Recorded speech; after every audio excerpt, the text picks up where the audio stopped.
لەم کۆبوونەوەیەدا پێشەکی دەستخۆشی و پیرۆزبایی کرا لەو سەرکەوتنانەی کە لە پارێزگای سەلاحەدین لە بێجی و لەو شوێنانە بەدەست هاتووە.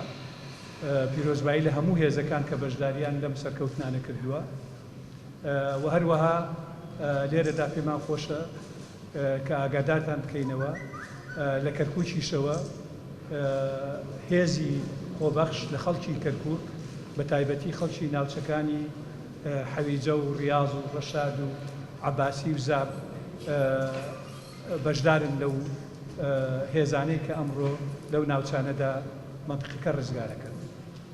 بەپێی آخر معلوماتی ئێمە لە حەمرین هاتوونەتە خوارەوە و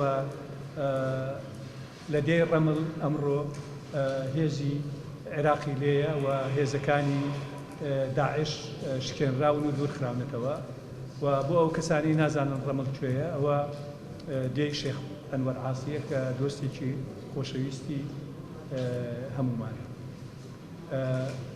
نایب محافظ بەڕێز ڕەکان سەعید لەوەیە بەشدارە لە منتیقەی فتحەیە و ئینشاءڵڵا لەم ڕۆژانەشدا ناوچەی عەباسی و حەویجە و ناوچەکانی تری کەرکووکیش ڕزگارەکرێن. داعش لە هەڵاتنە بەڵام تەواو نەبوونە و بە شێوەیەکی تر لەوانەیە سەر هەڵدەنەوە بەڵام توانێ ئەوای نەماوەکەوە ئەو شوێنانەی داگیریان کردووە بیپارێزن.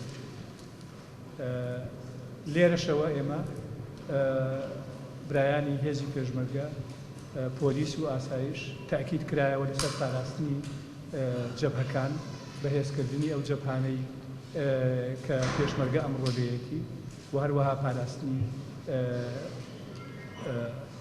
ناوشار بەهێمنی و بە ئارامی بەو شێوەیە بمێنێتەوە. بەنسبەتی ڕزگارکردنی ئەو شوێنانە هەڵبەتە ئەو شوێنانە زۆر نزیکن لە پارێزگای سەلاحەدینەوە، یعنی لەوێ هەر لە پڕ دەپەڕنەوە دێنە ئەو شوێنانە، بۆیە ئەرکی سەرەکی سەرشانی هێزەکان لەوێوەیە بۆ ڕزگارکردنی ئەو شوێنانە.